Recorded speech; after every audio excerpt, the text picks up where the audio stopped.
राजा का न्याय। काशीपुर जंगल में महाराज पीहू मोर का राज था। पीहू मोर जितना खूबसूरत था उतना ही बुद्धिमान और न्याय प्रिय भी था। उसके न्यायशीलता के दूर दूर तक चर्चे होते थे। एक बार महाराज के दरबार में एक अजीब मामला सामने आता है। कालू कौवा दो कौवियों के साथ रोते पीटते सभा में दाखिल होता है। महाराज, महाराज, मुझे इन दोनों कौवियों से बचाइए। मैं तो इन्हें समझा समझा कर थक गया हूँ। अब आप ही कोई हल निकालिए। महाराज, आप ही न्याय करिए। ये कालू कौवा मेरा पति है और अब ये मुझे अपनी पत्नी मानने से इनकार कर रहा है। कालू कौवा तुम्हारे नहीं, मेरा पति है। मैं इनकी पत्नी भूरी हूँ। तुम नहीं, मैं भूरी हूँ। झूठ बोलते तुम्हें शर्म नहीं आती? किसी और के पति को अपना पति बताते हुए तुम्हें शर्म आनी चाहिए। देख लिया महाराज आपने, इन दोनों ने तो मुझे पागल कर दिया है। अब आप ही फैसला कीजिए, इन दोनों में से असली भूरी कौन है?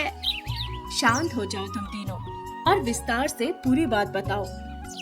महाराज, मेरा नाम कालू कौवा है। मैं काशीपुर के जंगल में रहता हूँ।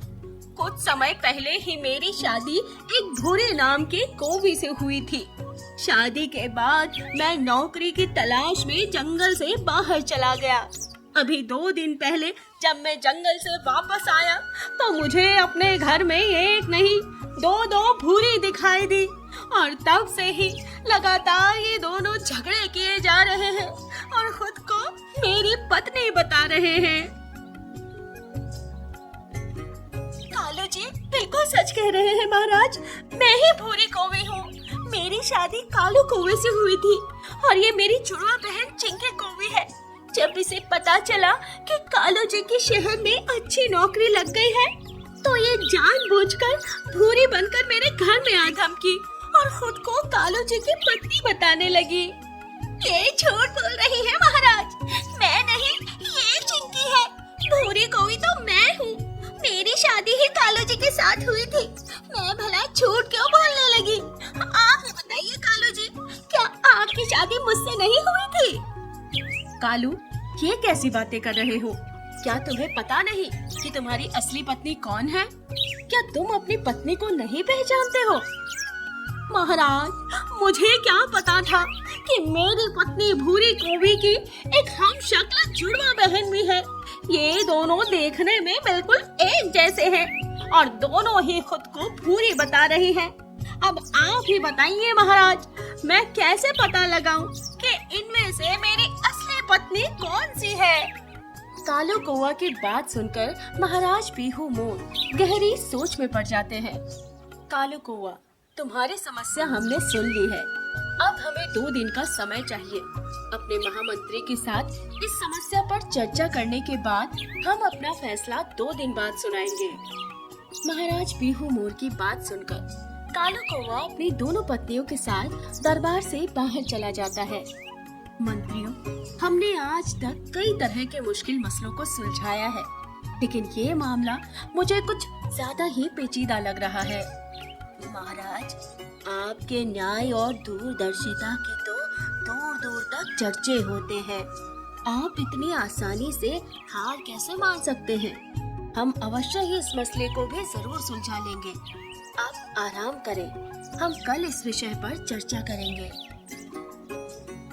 क्या बात है महाराज, आप जब से सभा से लौटे हैं कुछ खोए खोए से हैं। हाँ महारानी, आज सभा में कुछ अजीबोगरीब मामला आ गया है। एक कौवा है जिसके अभी कुछ दिन पहले ही शादी हुई थी। काम के लिए वो जंगल से बाहर गया हुआ था। अब जब वो अपने घोंसले में लौट कर आया है तो उसे 2 कौवियां अपना पति बता रही हैं। दोनों का कहना है कि उनकी शादी कालू से हुई है और वे ही उसकी पत्नी है। ऐसे में कैसे पता लगाया जाए कि असली भूरी कौवी कौन है? आप फिक्र न करें महाराज, मैं कल आपको इस समस्या का हल बताऊंगी। अगले दिन महारानी अपनी दासियों को जंगल में भेजती है और चिंकी और भूरी के बारे में कुछ बातें पता लगाती है।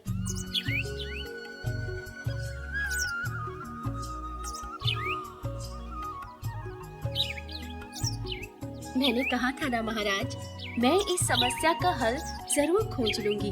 देखिए, मैंने इस समस्या का एक हल ढूंढ लिया है। इसके बाद महारानी महाराज पीहू मोर को अपनी पूरी योजना विस्तार पूर्वक समझाती है। अगले दिन दरबार में कालो कौवा के मामले पर सुनवाई शुरू की जाए।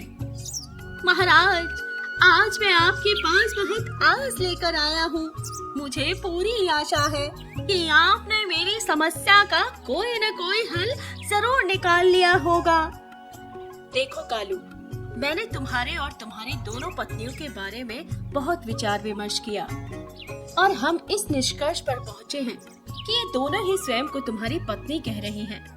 ऐसे में यदि हमने किसी एक को तुम्हारी पत्नी घोषित कर दिया तो कहीं दूसरी के साथ अन्याय न हो जाए। हमें ऐसा लगता है कि इन दोनों का ही तुम पर बराबर बराबर अधिकार है। इसलिए मैं आदेश देता हूँ कि कालो कौवा को आरी से चीरकर 2 भागों में बांट दिया जाए और इनकी दोनों पत्नियों को आधा आधा दे दिया जाए। यही हमारा फैसला है और यही न्यायोचित भी है। महाराज की बात सुनकर कालो कौवा और उनकी दोनों पत्नियों के पैरों के नीचे से जमीन खिसक जाती है। ये कैसा न्याय है महाराज? आपके इस फैसले से तो मैं बिन मौत ही मारा जाऊंगा। आगे मेरा क्या कसूर है महाराज? मुझ पर दया करें महाराज, मुझे छोड़ दें। मैं इन दोनों को ही अपनी पत्नी स्वीकार कर लूंगा, किंतु मेरी जान बख्श दे महाराज। हमने एक बार आदेश दे दिया तो दे दिया, अब हम उससे फिर नहीं सकते। सिपाहियों, मेरे हुक्म की तुरंत तामील हो और इस कौवे को 2 भागों में बांट दिया जाए।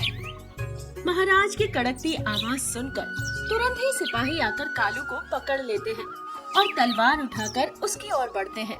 तभी नहीं, रुक जाइए महाराज, इन्हें छोड़ दीजिए। मेरे कालू जी का जीवन बख्श दीजिए।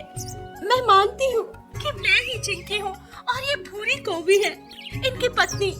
मैं हमेशा के लिए ये जंगल छोड़कर चली जाऊंगी, किंतु आप कालू जी को मत कटवाइए।